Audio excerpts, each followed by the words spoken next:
Benvinguts i benvingudes a aquest nou vídeo del curs de Godot, on veurem com crear interfícies, quina és la diferència entre el món i les interfícies i com crear les nostres pròpies senyals. Tal com s'explica en la teoria, començarem creant una nova escena que tindrà com a arrel un canvas en lloc d'un node 2D o qualsevol altre dels nodes de món. El canvas el que ens permet és crear una interfície separada, és a dir, anem a crear una escena que es va mantindre fixa en la pantalla mentre el nostre món es mou. És com l'àncora de les nostres interfícies. Com a fills del Canvas Layer col·locarem un node control que ens permetrà establir en quina zona de la pantalla veurem la nostra barra de vida i un texture bar. Un texture bar és una barra de progressió a la que se li poden assignar textures i que és molt útil en Godot per a vídeos, per a pantalles de càrrega, etc. Ara el que farem és en el texture bar assignarem les textures que anem a utilitzar. Per una part la textura de baix i per una altra la textura del progrés, que són les que teniu en la web per a descarregar.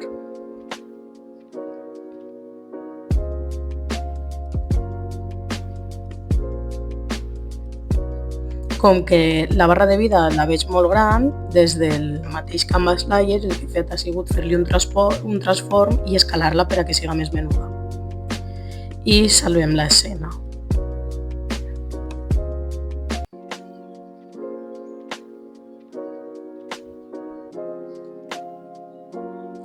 Després, dins de les característiques del texture bar en les que podem jugar, trobem el valor màxim i els steps. El valor màxim seria el valor màxim que pot prendre la barra i el step, cada quanta disminució del valor vaig a notar una diferència en la textura. A més, podem dir-li que comença en un valor determinat per a que puguem observar com baixa o com puja la vida i com es veu quan no està al 100%. Ara sí podeu veure que l'anchor que li he dit és top left. Això fa que la vida es quedi tota l'estona a la part de dalt a l'esquerra de la pantalla. Com he dit, les interfícies tenen la característica de que encara que es moga el món i es moga la càmera, no es mouen, sempre estan al mateix lloc. I fer-li aquest anchor farà que la vida sempre estigui ahí. Ara anem al codi de les variables globals per a connectar la vida de l'eina amb la barra de vida. I el que anem a fer és crear una senyal nostra. Aquesta senyal el que farà és activar-se cada volta que la vida de l'eina canvia i emetre la senyal amb la nova vida. De manera que el nostre canvas, la nostra barra de vida, pot estar escoltant aquesta senyal i en rebre-la modificar el valor de la barra i per tant modificar fins a on arriba la textura.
Una volta hem editat globals, el que fem és crear-li l'script al nostre Canvas Layer.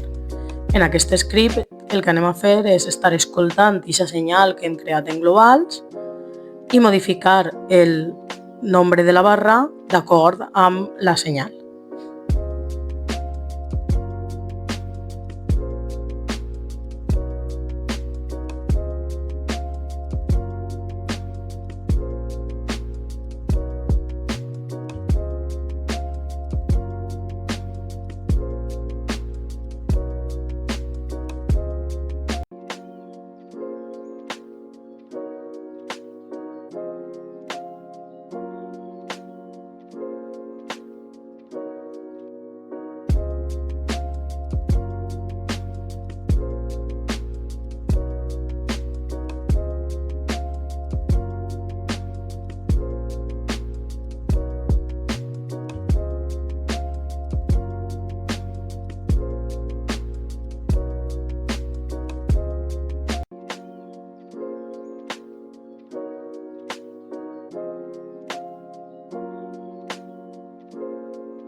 Una volta finalitzada la programació, podem anar a totes les nostres escenes i afegir la nostra barra de vida. Així, després d'afegir-la, em vaig donar compte que encara era massa gran i vaig tornar a editar la seva mida per a que fos més menudeta.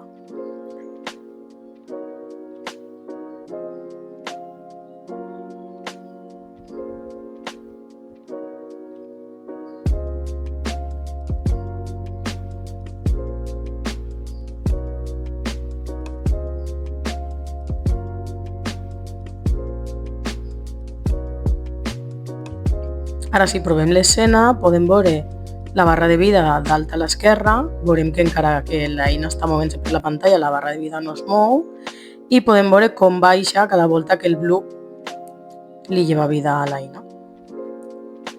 I això és tot en esta lliçó, ens veiem en la següent.